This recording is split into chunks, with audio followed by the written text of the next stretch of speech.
Hi, folks. I'm Ben Nash with the Partnership for Children and Youth, aka PCY, and the California Afterschool Advocacy Alliance, aka CA3.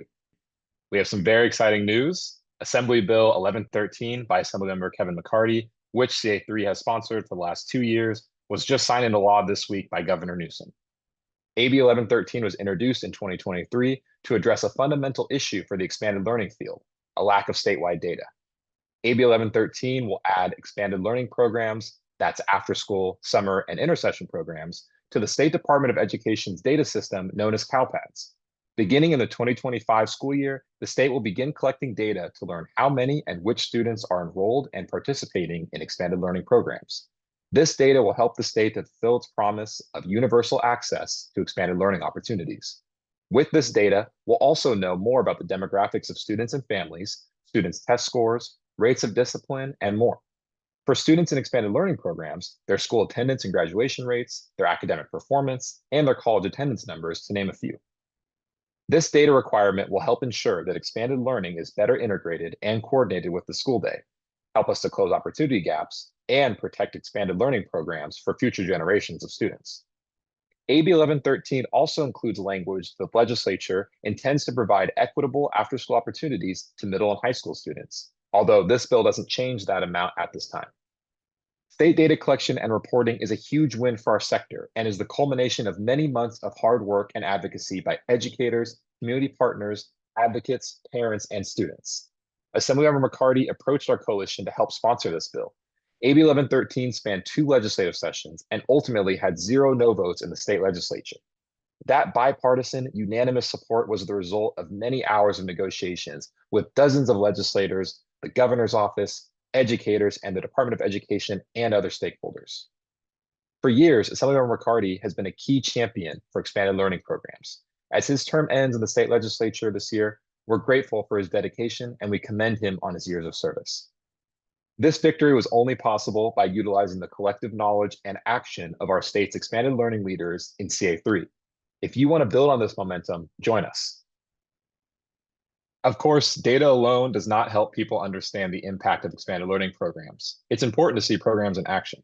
Lights On After School is an annual national movement that celebrates expanded learning programs and the important role that they play in the lives of children, families, and communities.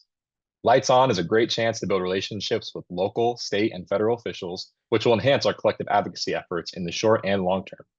Mark your calendars. Lights On is on October 24th this year, but we'll celebrate programs throughout the month. Make sure your program's Lights On event is registered with the Afterschool Alliance to receive free tools and resources for your site.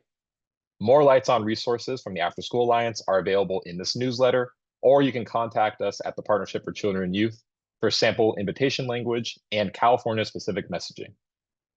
As a reminder, the state budget for fiscal year 24-25 has been passed with some follow-up bills to clarify some of the changes. Here are some highlights that affect our sector. First, expanded learning programs will not be cut.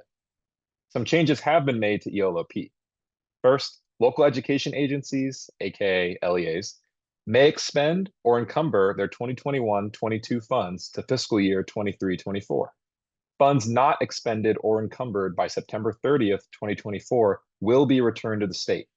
Final expenditure reports are due to CDE on or before October 31st, 2024. 2. Any funds given to the LEAs must be expended by June 30th of the following fiscal year. Any funds not expended will be returned to the state. 3. LEAs should declare their operational intent to operate an expanded learning program. Those who choose not to operate an ELOP will return all of their allocated funds to the state. 4. Returned funds will go to Tier 2 LEAs, that is, those with unduplicated pupil percentages under 75% and therefore who receive lower ELOP allocations. 5. Extending requirements for third-party providers. Those who operate ELOP and hold a child daycare facility license or special permit as of June 1st, 2023, must maintain that license or permit through June 30th, 2025. This is just an extension of what is currently required.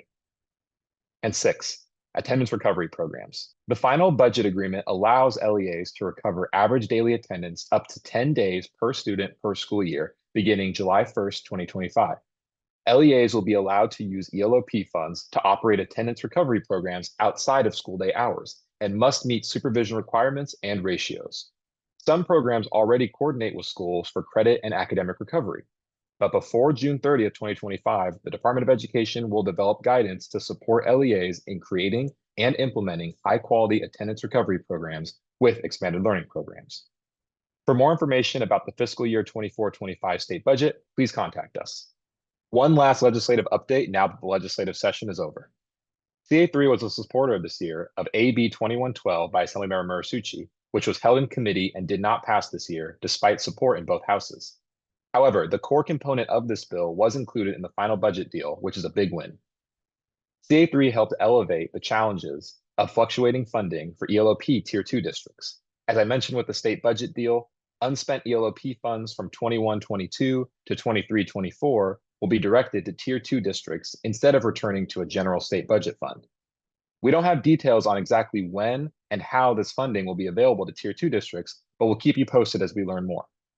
We're disappointed that the other portion of this bill, which would create an ELOP stakeholder working group to address key expanded learning challenges, did not make it, but we'll continue conversations with legislative staff, advocates, and practitioners to ensure policies are in place for successful ELOP implementation. All of these resources and victories for kids and families are a collective effort by CA3. As we prepare our goals and activities for 2025 and beyond, now is the perfect time to join us.